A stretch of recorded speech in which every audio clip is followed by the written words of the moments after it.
welcome back to another episode of Max's Mean Machines, and in this video we're going to be working on the 55 Chevy, and we're going to show you how we cut the hole in the hood for the supercharger.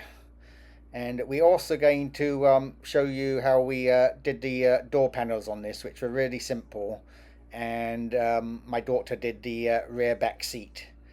So let's jump into it and start discussing the simplest way to cut a hole in the hood. Now, first we laid plastic over the opening of the hood. This way it allows you to kind of see what you're doing. You can draw on the plastic, you can tape around your outline and cut it out. Now you'll see that it looks like I'm going to cut out a slot for my supercharger pulley, but you got to remember there's a curvature of the hood, so you're not necessarily going to cut out everything that you see right there, and we actually don't end up cutting out a area for the pulley because the hood curves up enough, and we kind of look underneath the car and see where it's fitting. And anyway, we'll get into it, and you'll see, although it seems a little bit barbaric, this is how we do it. Why do you think? Do you see Papa's car and that big engine sticking out? We gotta cut a hole in this so the engine can stick out. Why?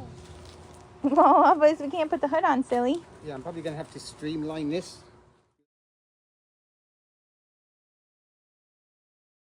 Okay, so Dad and I patterned out for around the supercharger, and now we're gonna cut it out.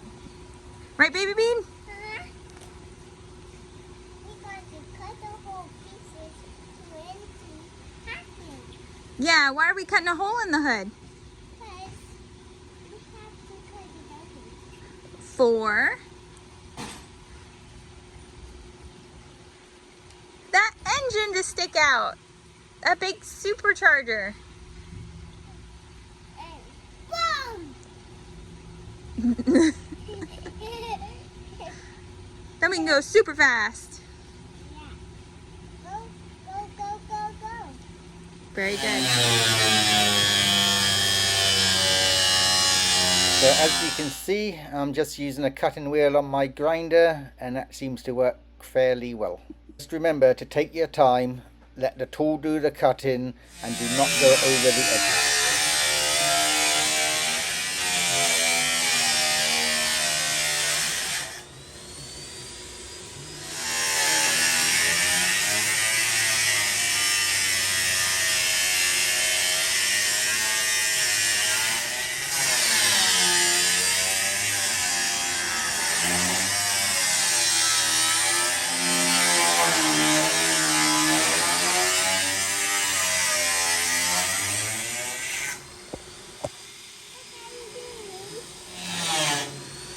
We're doing exactly what we told you.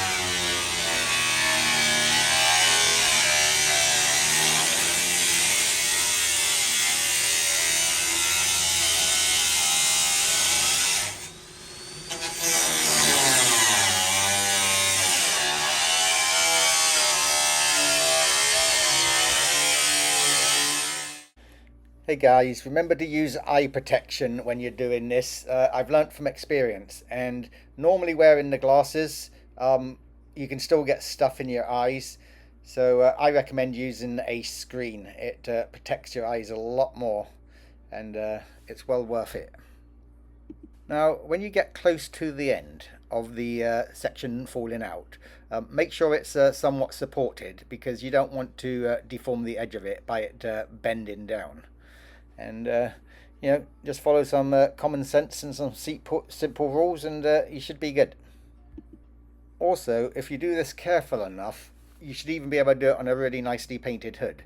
You can always just file down the edge lightly and just run a little bit of paint with a paintbrush down the edge, and you'll see what we do in a little while, how we finish that off.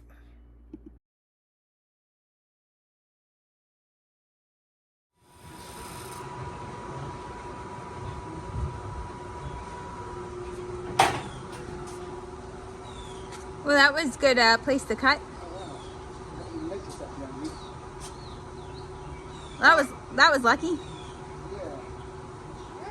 As you hear in the video, I was very lucky because I cut right along the rear edge of the hood support, and I wasn't even really thinking about that, which is really stupid of me.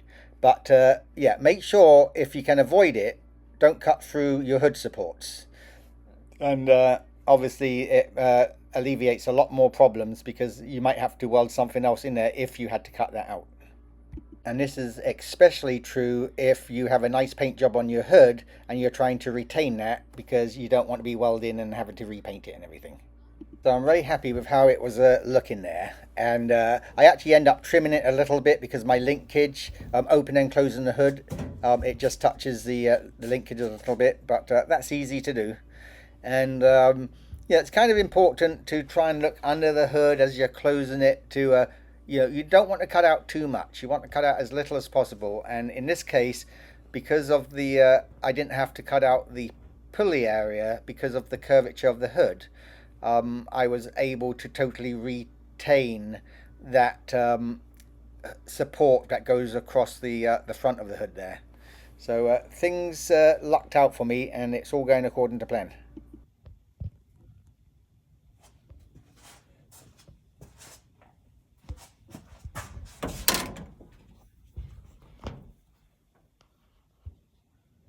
You can actually see how much clearance I have above the supercharger pulley. So it's lucky I didn't cut that out because that would have looked ridiculous and I would have had to weld up the hood and it would have really messed up my hood. So yeah, measure 20 times and cut once. Anyway, that's how it's looking.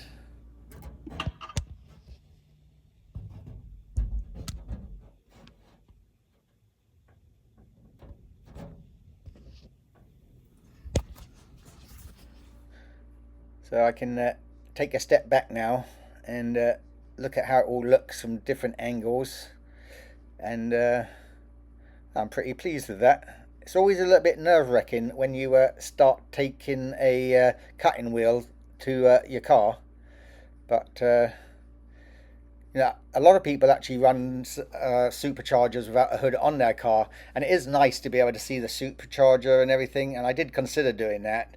But it's actually a lot more convenient having a hood, and I think at the end of the day it does look better, but it can definitely cause some issues. You know, you have to take into consideration your hood opening and closing as well, because the back of the hood comes forward a little bit as you open it.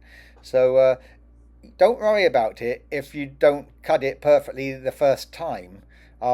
Just don't cut too much out. You can always take a little bit more out. And with the cutting wheel, it's fairly quick and easy to do. So, you know, don't go too crazy right away. I really love how the stance of this car is coming along. It's, you know, you have dreams about your ultimate cars and stuff. And fortunately, I get the opportunity to build the exact cars I've always dreamed about. And you know, over the years, you know, my cars have got better and better. Obviously, I originally started with heaps of junk. Anyway, as you can see, the edge is starting to look quite nice there. And very simplistically, I just got some of that plastic trim, you know, like little C-channel plastic trim, and I just cut it out and put it around the hole. And you know, you could do it a little bit more sophisticated than that, but I think that works. And you know, this isn't a show car, although people do that on show cars. If you do it very neatly, you can do it. Anyway, so this is my interior. I hated the white interior, and it was done really badly, and so I decided to do that. So you'll see how I go about doing that. Passenger side door panel of the 55, and yeah, it's in pretty bad shape, and it's kind of warped and stuff.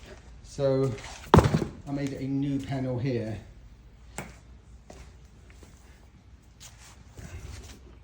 So I took the edge off and transferred it to this one, and then I'll put my material on it and it'll be nice and flat. She didn't have my daughters help me with this, you know, sewed on upholstery. they do all my interiors and my daughter's. But this was really simplistic. So you could have put a little bit of foam on the door panel after I cut out the plastic door panel. But I didn't in this case. I put the material right on top of the plastic. And you can spray a little bit of glue on it if you want to. I didn't in this case. I took the trim off the original doors and drill holes in the plastic so the trim would all hold it on and the door handles and everything. And I like to put the screws through the outside like that because I hate those clips breaking off and the panel doesn't fit right. And if you ever have to take it off and on, it's really hard to redo it. So I quite like the look of the screws on these old cars. Anyway, the interior was starting to come together, and my daughter did the back seat for me. This is the base. And, it's come out really nice. And we'll do the beautiful job. That's all sewn. Rest tomorrow. And just sets it off really nicely. That's Samantha and Gemma there on the right. And just a beautiful finish. Well, I hope you like this video, and you know, hopefully it gave you some ideas to do your projects. And you guys have a wonderful day, and I'll see if I can make some other content that you guys will like. I'm going to be finishing up the suspension of the Electra Monster car in the next few days, so hopefully I get a video out there for you.